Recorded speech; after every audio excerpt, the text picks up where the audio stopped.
Janata garage super success తర్వాత నెలల కొద్దీ గ్యాప్ తీసుకుని చిట్ట చివరకు దర్శకుడు బాబీ చెప్పిన కథకు ఓకే చేసిన జూనియర్ సినిమాకు ప్రారంభం కాకుండానే సినిమా కష్టాలు మొదలు కావడం అందరినీ ఆశ్చర్యపరుస్తోంది.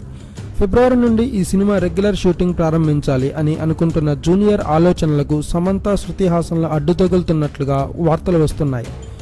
జూనియర్ త్రిపాత్రాభినయం చేస్తూ 3 డిఫరెంట్ షేడ్స్ పాత్రలలో నటి కనిపించే ఈ సినిమాకు జూనియర్ పక్కన నటించడానికి 3 హీరోయిన్స్ కావాలి.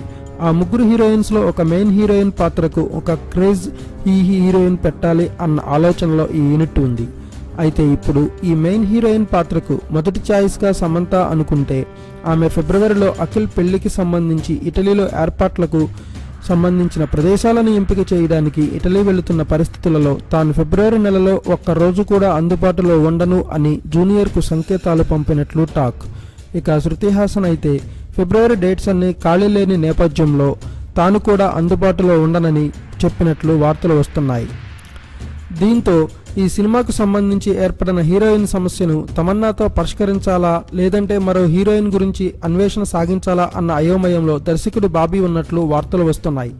ఇదిలా ఉండగా ఈ సినిమాకు సంబంధించి టెక్నీషియన్ల విషయంలో కూడా టాప్ టెక్నీషియన్స్ ను తీసుకోమని జూనియర్ స్పష్టమైన సంకేతాలు ఇస్తున్నట్లు తెలుస్తోంది. ఈ మూవీకి సంబంధించి సినిమాటోగ్రాఫర్గా జనతా గ్యారేజ్ కు పనిచేసిన తిరు ఫైనల్ అయ్యే అవకాశాలు ఉన్నాయి అని అంటున్నారు. అదేవిధంగా మ్యూజిక్ కోసం మళ్ళీ దేవినే తీసుకోవాలా లేదంటే అనిరుద్ధ్ని తీసుకోవాలా అని డైలమా జూనియర్ను వేటాడుతుంది. తన అన్న ఎన్టీఆర్ బ్యానర్లో చేయబోయే సినిమా కావడంతో అన్ని విషయాలు స్వయంగా జూనియర్ చూసుకుంటూ ఎటువంటి పొరపాట్లు రాకుండా జాగ్రత్తలు తీసుకుంటున్నట్లు వార్తలు వస్తున్నాయి. Thanks for watching. Please subscribe our channel.